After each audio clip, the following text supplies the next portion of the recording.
You know, it's interesting to see the first few rows empty and the last rows empty. People who sit in the middle rows, like me, are neither here nor there. You're not the ones who are recognized. You're not the gundas and the badmashes of the class. So the teachers, the faculty, no one knows you. And I was right in the middle when I was in school. A very timid, a coy boy, never used to be able to speak in class. But the advantage of being in the middle is that you're looking at what the people in the front are doing, and you're watching and hearing what the people in the back are doing. You are observing from everywhere. And you, my friends, who are sitting in the middle, have an advantage that I had in school to come up front or to be a gunda or a badmash like I am many times in life. So just don't sit there quietly in the middle. Try to do something so that you are known, you become larger than life, you give back to the world, you create wealth, you create recognition and name for yourselves, your city, your country, and you're in the front, but never, never bow down to wrong things. Not, something that's not right in the society or right for society. Stand and fight for that. Because staying quiet and not making an effort to come in front and not supporting when you need to support is going to ruin you, us, the society at large. So in the next few minutes, I'll try and tell you how to pitch into weaving my journey in life, which started from school, and it ended up to where I am. Obviously, I was not this good as on stage. Obviously, I had a feminist voice in school. Genes helped, my voice became what it became, but a lot of experience and hard work is what I got here from. When you make a pitch, you have to understand that you have to understand the audience. This front row, back row, I had it planned. When I saw all of you sitting here, I thought of it. You have to engage the audience when you start a pitch. If you don't engage the audience, if you don't engage the investors, you lose the plot of the next 10, 15 minutes of your pitch. Very important, your opening has to be a blockbuster. It has to be a James Bond movie. If it is not, the audience will not stay. This is a trailer, the first 2 minutes. The first 2 slides, the first 1 minute is the most critical. So plan that. Ensure that that is going to create an impact. My ears are much bigger than what this is.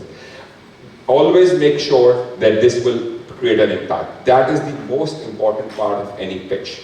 And that's what I did. That's what I tried to engage you when I related to what you were, where you were, and what I thought I saw in your eyes that you were not confident enough to be sitting in the back or sit in the last row because you will start stand where the line starts. So it's okay to be there, but you need to modify yourself. You need to improve yourselves, number one. Number two, if you don't do your research on the audience, if you don't do research on the investor, if you don't have that, you will not know what to say, how to say. So my questions when I go and speak anywhere is, what is the topic and what is the audience? Because nothing will work if you don't connect the two. So if you, in the research, in the startup ecosystem, in where innovation is most important, if you need to create an impact, you have to understand that you have to sell your idea. You have to sell your body, your sell language, your communication. Everything is sell, sell, sell. And if you're not able to sell that, communication is useless. It is not required. So it's very important that you learn that art. So it's research on the investor, research on the person that you're about to meet. Know that person prior to meeting that person, because that is what is going to help you in scaling further. If I hadn't done the research, if I hadn't known the audience, I would not be able to make the right connect. I can speak whatever I can, but it will not make sense to the audience. So very important that you do that. Second most important thing, emotions. If you don't connect with me emotionally, I don't like the movie, I don't like the speaker, I don't like anything, because you have to make sense emotionally. So if your startup, if your idea, if your pitch connects with the audience with emotions, it will absolutely set the right mood. So you have to see why you. Why are you doing this? Why was he canvassing for cancer? Because he's gone through it, he's felt it. It's very simple, it's very important that you have a storyline.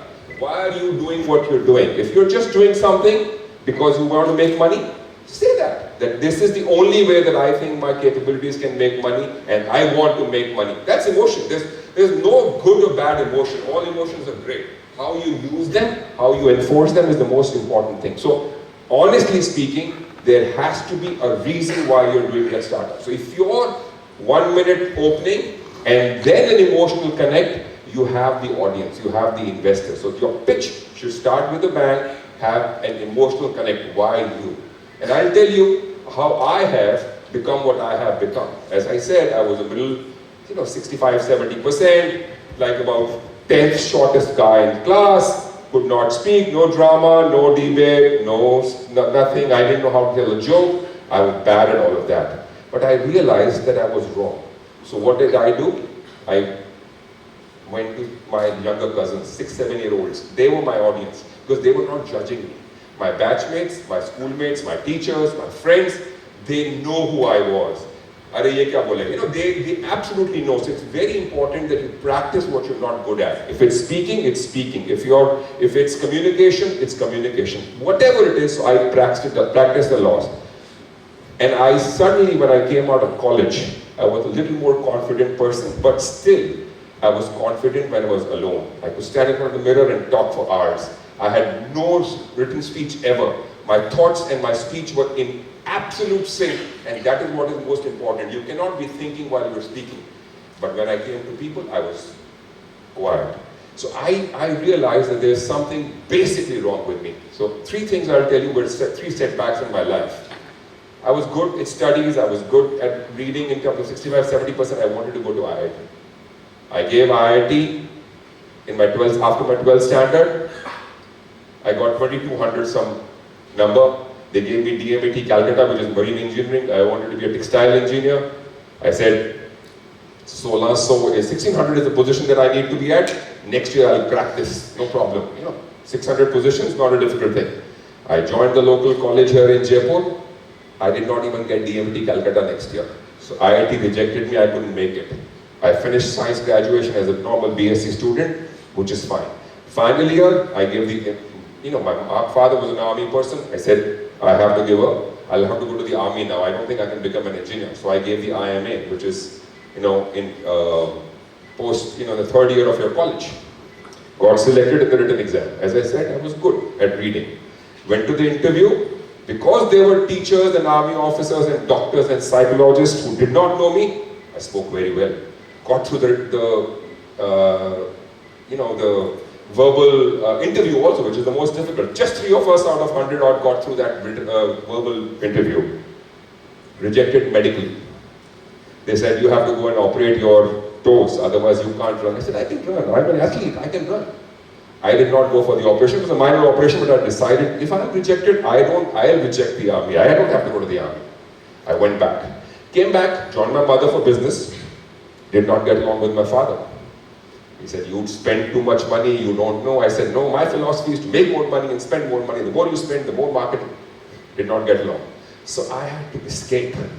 I had to suddenly realize that I have lost 3 times, 3 strikes. What came to my rescue? A sport, basketball. You know why?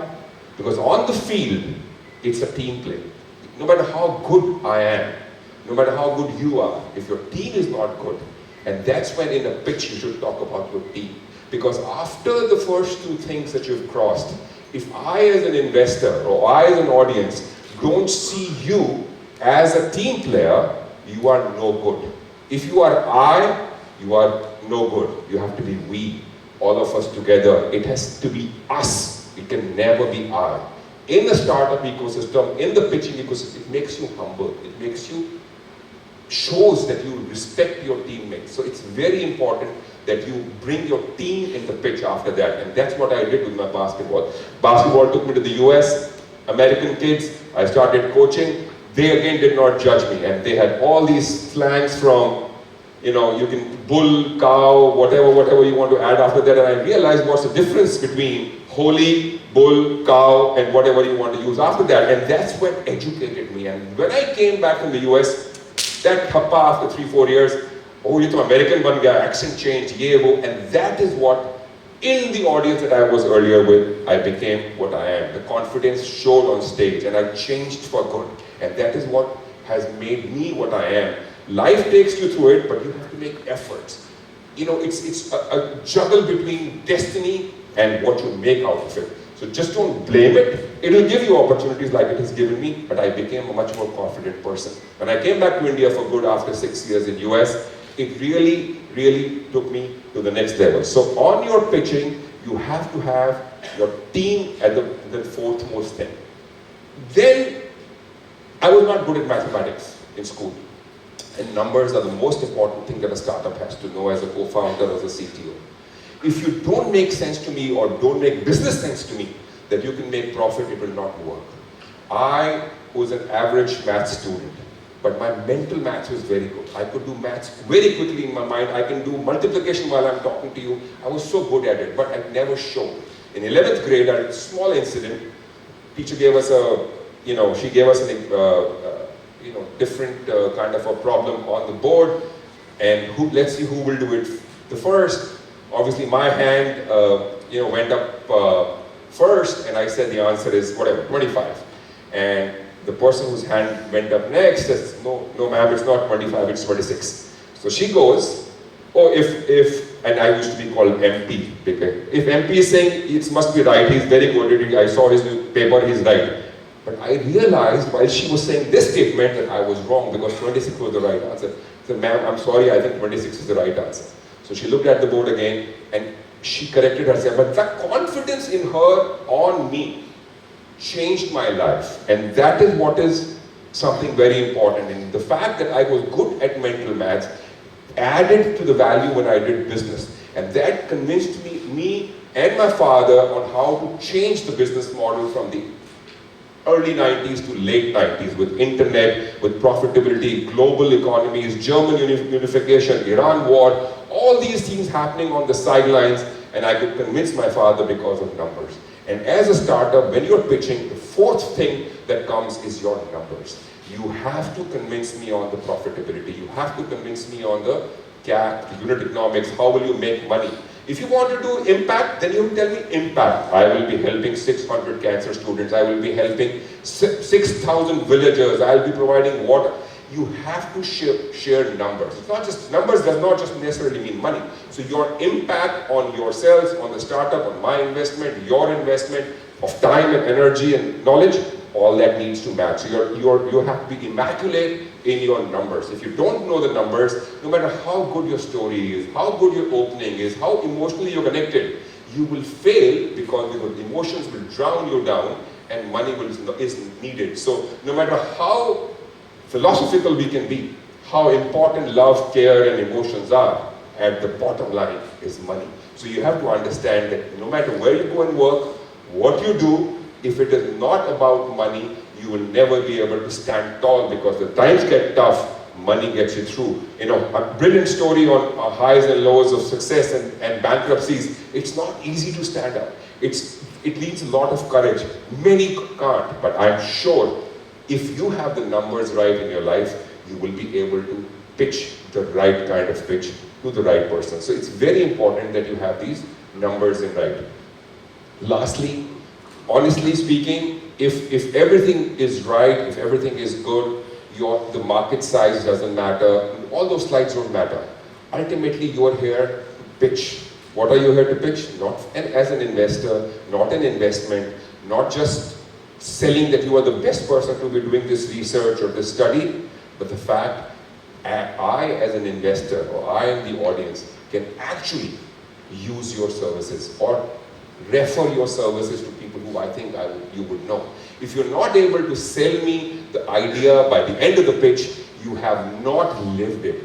You have to absolutely be very, very clear that if you don't sell me the idea, if you just leave, say thank you, ask me questions, and you've not sold me the product or service that you're getting, and even if you know that I don't have what you are making or I don't need something, but maybe I know someone. So you can at least tell me, would you know someone or would you think of someone who could use this, or I can save a life or I can do better in life or whatever. You have to end your pitch by selling something. So you really have to end on a very high note. So a James Bond movie, a Yash Chopra middle story with everything intact, flowing well like a storyline, and a Karan Johar ending, happy ending. You have to have a very good, happy, high ending. If you don't have that, you will never be able to close the loop. You have to absolutely flow like a water. How does a river start? Mountains, splash, waterfall, plains, and then merging in the sea. The ultimate thing that the river. So you have to flow like a story. If you're erratic on your speech, if the story doesn't flow, if it is not interwoven correctly, if you've not put the emotions and the numbers at the right place at the right time, and you've not gauged your audience, you will lose me, because I will see that you don't have the ability to sell me a pitch. What will you do selling an idea or a product or a service? So you really have to be center stage, controlling, knowing what I'm thinking, knowing what the audience is thinking, and making sure that you make sense to all of them. So I wish you all the best. I hope you can do a better pitch, and there's no set formula. You can start from anywhere, end anywhere, but you should start with the high, do all the important things that you need to do for your startup, convincing the audience, and then end with the high, saying that you are the best person to be doing what you're doing. If you're not doing that, even in a job interview, you will not get the job. Because in the job, you start with your resume, you answer all the questions, and you have to convince me that you're the best possible person for the least amount of money that I'm about to hire. So no matter if you're going for a job or you're going for a startup, you have to have the storyline, you have to have communications, and you have to flow in every single communication that you make, whether verbal or written. All the best. Thank you.